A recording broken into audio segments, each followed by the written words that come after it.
성개방과 보수적 환동. 한국 영화 최초의 키스씬. 1954년 우리나라 영화에서 최초로 키스씬이 소개된다. 문제의 작품은 운명의 손이라는 영화였다. 다만 키스씬이라고 해봤자 입술만 살짝 댄 4~5초짜리 장면으로 키스씬을 찍기 위해 여주인공은 입술에 셀룰로이드를 붙이고 촬영에 임했다고 한다.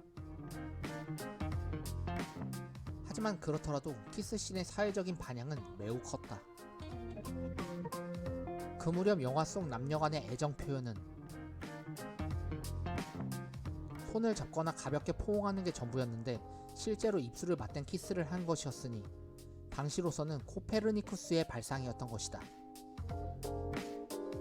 하지만 이런 파격적인 장면이 있었음에도 정부 당국은 그다지 터치를 하지 않았다. 왜 그랬을까? 반공 영화였거든. 투철한 반공 메시지 덕분에 쇼킹한 장면이 검열해서 무사했던 것이다.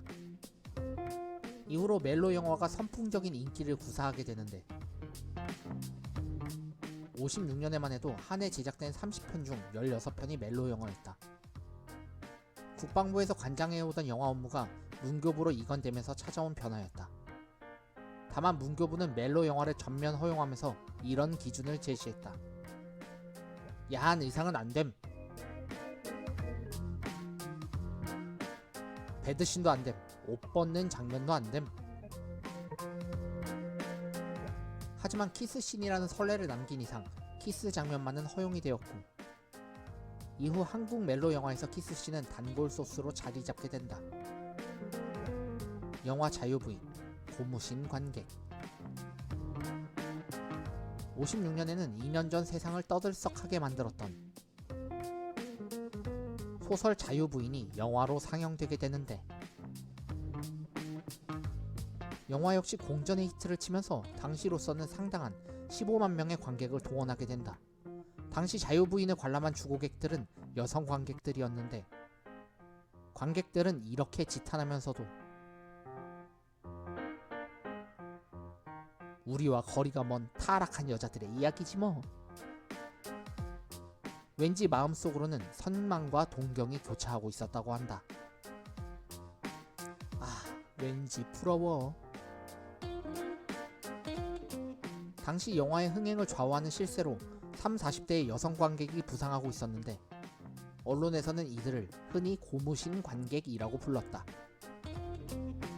여성들이 주로 고무신을 신고 다녔기 때문에 붙여진 이름이었지만 단지 그것 때문만은 아니었다. 고무신은 잘 벗겨지지 않는데 당시 데이트를 친 영화의 경우 영화가 끝나면 인파에 떠밀려 극장을 나서야 하는 바람에 극장 앞에는 주인을 잃고 내동댕이 쳐진 고무신만 한 트럭이 나왔다고 해서 붙여진 별명이었다. 지금으로서는 믿기지 않는 얘기다.